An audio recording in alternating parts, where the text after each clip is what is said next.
When you think of all the views together, as you've just done, you can visualize the object they represent. Now, suppose you had to make a drawing of this object. Where would you start? Probably you would not have the object itself to work from, but you would have either the specifications or a dimension pictorial sketch as a guide. Decide which views represent the object most clearly. Use the front, top, and right side views, unless you need one of the others.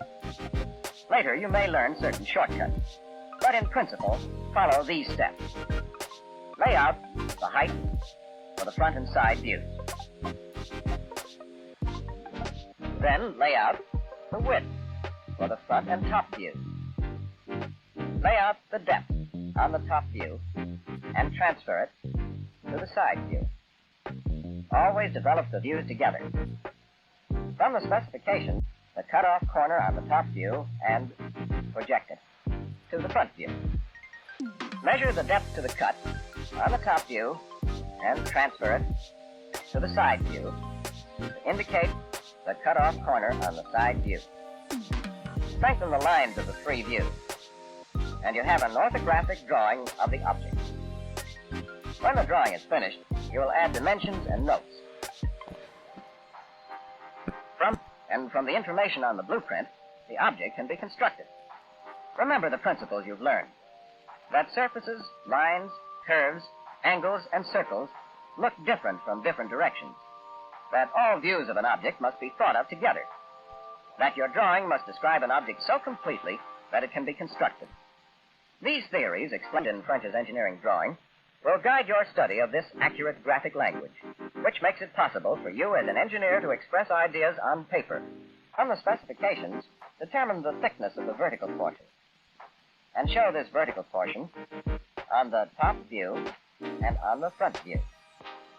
Again, from specifications, determine the thickness of the base, and show this thickness on the front and side views. The curved surface and the hole are concentric. Therefore, you can use one center for both. Then, draw the hole and the semicircular contour.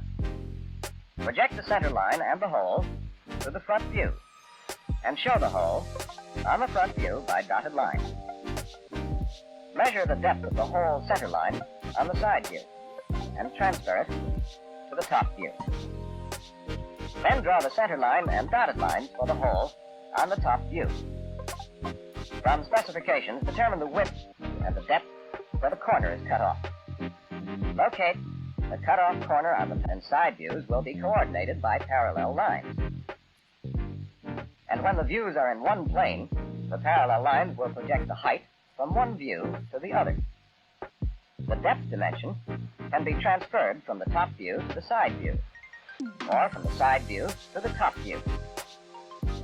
In other words, because the views have this definite relationship to each other, points of one view can be located by projection or by transfer from other views. Now you know the meaning of orthographic views and how they represent an object. The top view shows its width, depth, and part of its shape. The front view shows its height, width, and more of its shape. The side view shows the height and the depth and completes the description of the shape.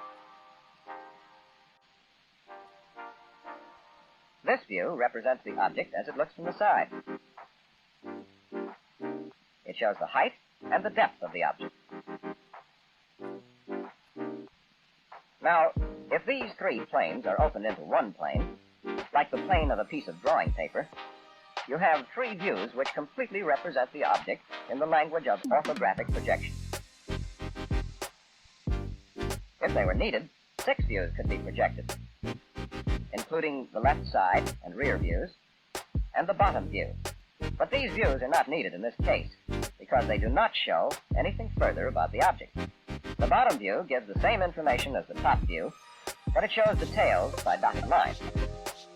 The rear view is similar to the front view, but has more dotted lines than the front view. The left side view is like the right side view, but it too shows important details by dotted lines. Extend projection lines from such hidden features also. On the view, represent a hidden feature like this hole by dotted lines. Now, suppose you could put a second plane above the first and perpendicular to it. Extend projection lines to create the top view.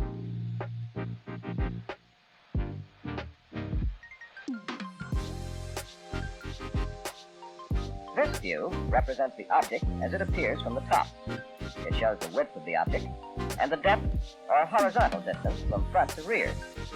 Again, the dotted lines represent hidden features.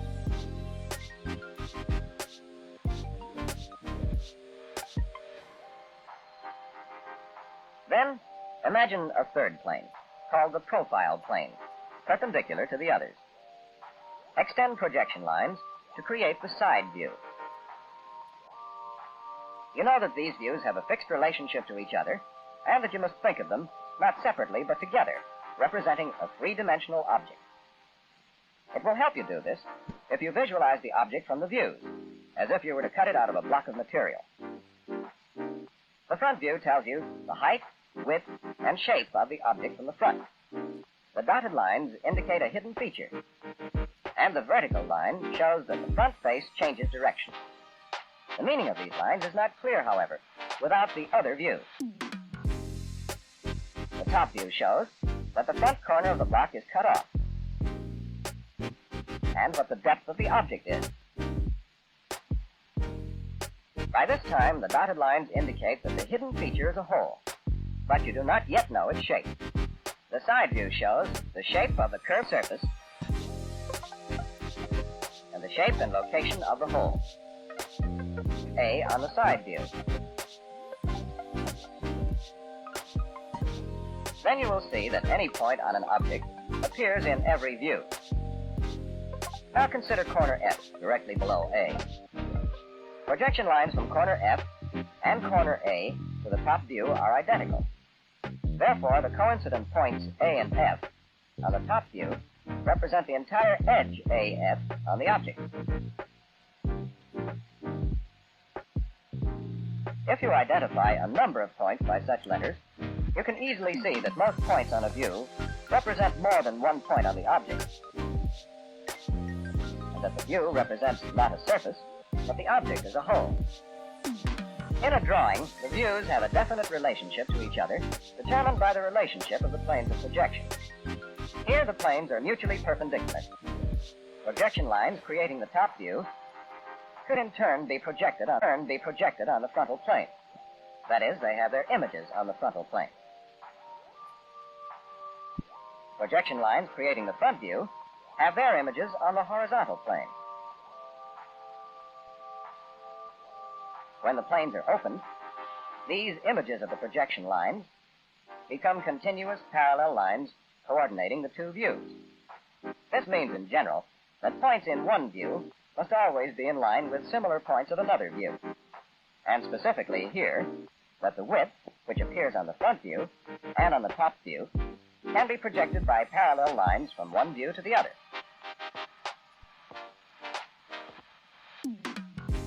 Projection lines creating the side view have their images on the frontal plane, while projection lines creating the front view have their images on the profile plane. So, of course, the front dotted lines. Use only those views which most clearly describe the object. In this case, the front, top, and right side views. Now imagine the object again, enclosed by the projection plane. And think of this point on the object as corner A. Extend one projection line from corner A to the frontal plane. Extend a projection line from corner A to the horizontal plane. And extend one projection line from corner A to the profile plane. Notice that corner A on the object corresponds to point A on the front view. That it corresponds to point A on the top view.